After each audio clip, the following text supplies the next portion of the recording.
Teka-teki penyebab kematian 4 jenazah mengering di Kalideres, Jakarta Barat belum terungkap tuntas.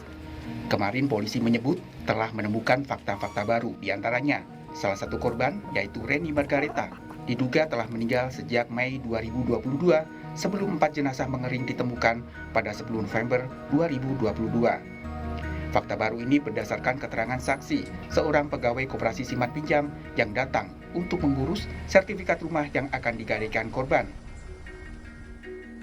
Pada saat itu diterima oleh almarhum Budianto, begitu membuka gerbang, langsung terasa bau busuk yang luar biasa pada bulan Mei, 13 Mei.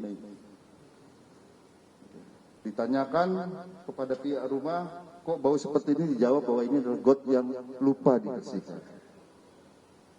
Kemudian masuk ke dalam rumah, ya kan?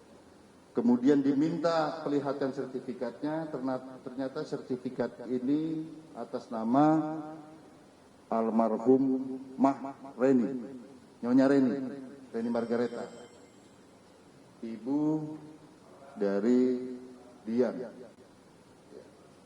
Kemudian ditanyakan, Ibu Reni ada di mana? Sedang tidur di dalam.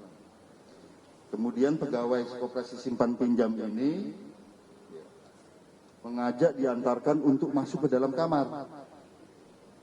Begitu pintu kamar dibuka, pegawai ini masuk menyeruak bau yang lebih busuk lagi. Di mana ibunya? Ini lagi tidur, tapi jangan hidupkan lampu.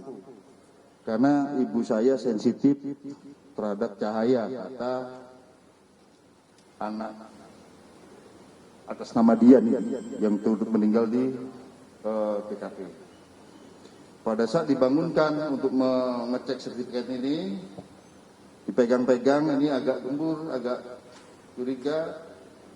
Tanpa pengetahuan Dian, salah satu korban, pegawai koperasi simpan pinjam ini menghidupkan flash HP-nya. Begitu dilihat, langsung yang bersangkutan teriak takbir, Allahu Akbar. Ini sudah mayat. Di tanggal 13 Mei.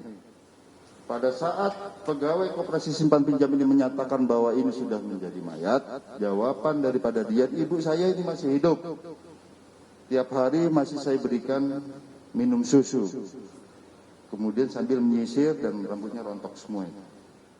Tidak ditemukan bercak-bercak darah, termasuk di lantai 2. Kemudian semua pintu pada saat pertama kali masuk dan juga keterangan saksi itu dikunci dari dalam gerbang, termasuk di dalam kamar yang paling depan itu berisi Nyonya Reni dan dia itu dalam satu kamar, ibu dan anak dalam satu kamar, dan ini dikunci dari dalam. Fakta lain yang terungkap, polisi menemukan 2 telepon seluler di rumah milik korban. Polisi menemukan ada pesan satu arah dari satu ponsel ke ponsel lain yang isinya pesan emosi negatif. Hasil digital forensik ini kami ketemukan bahwa di dalam rumah itu hanya ada 2 HP. Dan ini digunakan oleh keempat korban. 1 HP digunakan oleh masing-masing 2 orang. Kemudian kami temukan komunikasi satu arah dari satu HP ke HP yang lain. Ini banyak sekali kata-katanya berisi tentang emosi yang bersifat negatif dan saat ini sedang didalami oleh pihak psikologi forensik. Pakar psikologi forensik Reza Indragiri Amril menyebut penyebab kematian sudah mengerucut pada 2 dugaan, yaitu pembunuhan dan bunuh diri. Bahwa ada kemungkinan dari 4 penyebab kematian, 2 atau 1 diantaranya adalah relevan. Pertama yaitu terkait dengan kemungkinan sebagian atau semua orang tersebut meninggal akibat bunuh diri, atau kombinasi, ada sebagian yang dihabisi atau dibunuh, dan sebagian lainnya menghabisi dirinya sendiri atau bunuh diri. 2 spekulasi ini yang tampaknya semakin kuat berdasarkan informasi terakhir dan tentu saja tetap harus diinvestigasi oleh pihak kepolisian. Dari data kepolisian pada bulan Mei 2022, saksi pegawai koperasi datang ke rumah korban di Kalideres bersama 2 mediator untuk bertemu Dian, salah seorang korban meninggal. Mereka bertanya keberadaan Reni Margareta sebagai pemilik sertifikat rumah yang akan digadaikan. Dian mengatakan ibunya sedang tidur di kamar. Pegawai koperasi kemudian minta diantarkan ke dalam kamar yang kondisinya gelap. Pegawai koperasi bertanya lagi, ibu di mana? Dian kembali menjawab, ibunya sedang tidur, jangan nyalakan lampu karena ibunya sensitif pada cahaya. Tanpa sepengetahuan Dian, pegawai koperasi simpan pinjam menyalakan flashlight ponselnya. Dia kaget karena perempuan di tempat tidur ternyata sudah menjadi jenazah. Pegawai koperasi simpan pinjam itu langsung lari keluar kamar sambil mengajak 2 temannya. Polisi bersama psikolog forensik saat ini tengah mendalami aspek psikologis anggota keluarga. Sejauh ini polisi dan tim ahli telah memeriksa 23 saksi. Tim Liputan, Kompas TV. Hingga kini polisi masih terus mendalami penyebab kematian satu keluarga di Kalideres, Jakarta Barat. Polisi masih menunggu hasil laboratorium forensik sebelum mengungkap penyebab kematian. Kita bahas hal ini bersama kriminolog Universitas Padjadjaran Bandung, Yasmil Anwar. Selamat malam, Pak Yasmil. Selamat malam, Priska. Kalau bicara soal temuan baru terkait kematian satu keluarga di Kalideres, ini adalah laporan perilaku dari sang anak yang juga sudah jadi korban yang memberi susu dan menyisiri jenazah ibunya meskipun sudah tahu meninggal dunia. Kalau Pak Yasmil lihat, apakah ini salah satu hal yang harus didalami polisi untuk menguak penyebab kematian seluruh keluarga ini? Begini, di dalam kriminologi itu kita membagi menjadi 3 motif besar sebuah perbuatan kejahatan ya, termasuk pembunuhan, yaitu karena kekuasaan, karena ekonomi, dan ketiga karena hubungan sosial.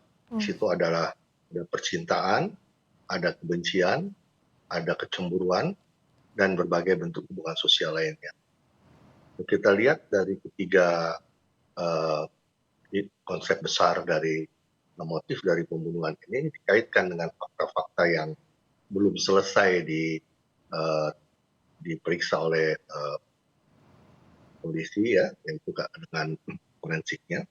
Kita bisa lihat terutama pada kedatangan dari orang dari koperasi untuk masalah menggadaikan yang sebenarnya mau dijual. Nah, ini ada kaitannya dengan masalah ekonomi ya, masalah keuangan, finansial gitu ya. Nah, tapi dia bisa tidak berdiri sendiri. Itu bisa juga dia bersangkutan dengan hubungan sosial, yaitu percintaan, kebencian, dan sebagainya. Bisa saja ada pihak yang lain ya di luar dari para pelaku yang ditengarai bunuh diri atau salah seorang melakukan pembunuhan terhadap yang lain atau dia bunuh diri. Itu kita lihat karakter dari keluarga itu, memang keluarga itu adalah keluarga yang sangat tertutup gitu ya.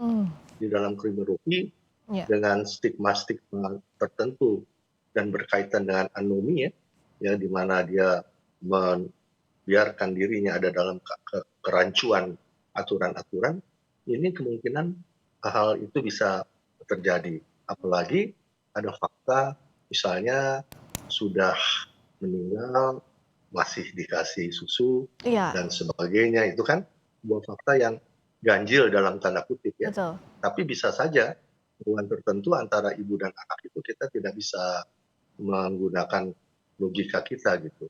Yang juga menarik, mengapa pegawai koperasi itu tidak melapor begitu. Betul. Setelah ada situasi yang sangat dia sendiri juga janggal takut.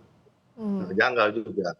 Jadi kejanggalan-kejanggalan ini memang harus didalami ya, terutama terhadap motif yang tadi yang saya katakan yang berkaitan dengan ekonomi, kemudian juga hubungan sosial dan kekuasaan. Nah, ini kita bisa sudah mengkerucut pada misalnya ekonomi bersama dengan hubungan sosial dan sebagainya, dan tidak tertutup kemungkinan ada pelaku lain di luar mereka. Tapi kan kita bisa lacak dari, karena dia sudah tertutup dan tidak keluar dari rumah, kan dari HP-nya bisa kita ketahui apakah dia punya hubungan atau tidak. Dan sejauh Nah, ini DNA yang sebetulnya ditemukan hanya 4 orang itu saja ya, Pak Yasmil? iya bisa seperti itu begitu ya. Dan kondisi kejiwaan memang penting ya dalam kriminologi itu banyak sekali teori-teori yang berkaitan dengan masalah Oke. itu ya, kaitan dengan pelaku dan korban. Jadi Bisa motif saja ekonomi, mereka Pak Yasmil izin, motif ya ekonomi ini tidak bisa berdiri sendiri, harus dikaitkan dengan hubungan sosial. Nah, kalau dari ya bukti-bukti yang ditemukan sekarang, apakah bisa juga mengarah ini dengan sukarela melakukan bunuh diri? Apalagi tadi rentang waktunya sudah jauh sekali, Mei 2022. ya, ini salah satu yang kita juga perlu dalami. Hmm, Ada apa dengan rentang waktu yang begini panjang? Ada di antara mereka sebenarnya gitu ya, ya, hubungan mereka itu bagaimana. Kemudian juga kita juga tahu bahwa yang keluar dari rumah itu pergi ke kantor dan sebagainya itu kan hanya satu orang kalau tidak salah ya. Itu anaknya dia yang keluar ya. Yang lainnya tidak sama sekali. Nah ini perlu kita lihat ya, apakah itu merupakan bagian terpenting atau tidak. Banyak pembunuhan-pembunuhan yang tidak terungkap ya, bukan hanya di Indonesia, ya di ya. luar negeri juga hal ini banyak terjadi ya. Tapi paling tidak kita mendudukkan persoalan ini pada persoalan di mana korban dan pelaku ya ini, victim dan vendors ini bisa berhimpit pada keluarga itu sendiri. Gitu. Nah Hmm, ini yang perlu oleh polisi dalami ya, kalau bahasa polisi itu didalami betul. agar kita bisa mengetahui pelaku dan motif. Nah, dari sana baru bisa kita kembangkan ke hal-hal lain gitu ya. Oke, Nah, apakah yang kita juga jadi juga titik tahu kesulitannya Pak Yasmil, karena DNA-nya yang ditemukan 4 orang itu saja, sementara semuanya sudah meninggal dunia. Sampai sekarang makanya polisi cukup kesulitan. Apakah Anda melihat hal itu? ya sebetulnya kan kita perlu juga itu kan, ada apa namanya koperasi simpan pinjam ya. Mhm. Apakah dia juga jadi anggota koperasi itu gitu ya, juga kita Ah, lihat ya. oke. Bagaimana gitu hubungannya seperti itu ya. Diarahkan dulu ke motif ekonomi misalnya ya. Ya. Tadinya ingin dijual lalu ingin digadai. Nah, berarti kan tadinya ingin punya kebutuhan uang atau ingin menguasai sejumlah uang yang besar tetapi tidak bisa begitu karena mungkin ada hal-hal yang belum bisa dipenuhi Mhm. oleh sang anak itu ya. Jadi bisa saja hal-hal tersebut kita dalam supaya kita tidak mengambang pada motif-motif yang tidak perlu kita Mhm. pikirkan. Kita betul-betul mengerucut pada motif yang betul-betul sudah eee, kita anggap sebagai sesuatu yang logis dan Mhm. mempunyai hubungan kausalitas antara satu dengan yang lain. Itu Oke. penting. Terakhir Pak Yasmil, jadi profiling para korban ini bisa dari pintu masuk koperasi simpan pinjam, katakanlah itu jadi salah satu hal yang harus diusut lebih dalam lagi, begitu ya untuk mengungkap lebih Iya, dalam saya soal kalau motif, saya soal ingin kasusnya. ingin tahu begitu, ya. Karena kenapa koperasi simpan pinjam ini yang datang gitu dan bagaimana mereka, apakah mereka anggota, hanya peminjam biasa, dari siapa mereka tahu, sehingga kalau didalami mungkin saja ada orang lain yang terlibat, yang Hmm. mempengaruhi eee anak ini untuk menjual dan sebagainya yang belum tergali gitu ya. Hmm. Supaya kita tidak kedodoran gitu, berpanjang-panjang gitu ya, Ya. dalam melihat kasus ini. Oke, jadi yang masih harus juga ditelusuri apakah ada kemungkinan orang lain meskipun peran yang misalnya memengaruhi untuk Ya, menjual asetnya terkait dengan tadi motif ekonomi yang tidak bisa berdiri sendiri dihubungkan ya. dengan motif hubungan sosial. Pak Yasmil Anwar, terima kasih atas analisisnya. Kriminolog Universitas Padjadjaran telah bergabung di Sapa Indonesia malam hari ini. Terima kasih Pak Yasmil.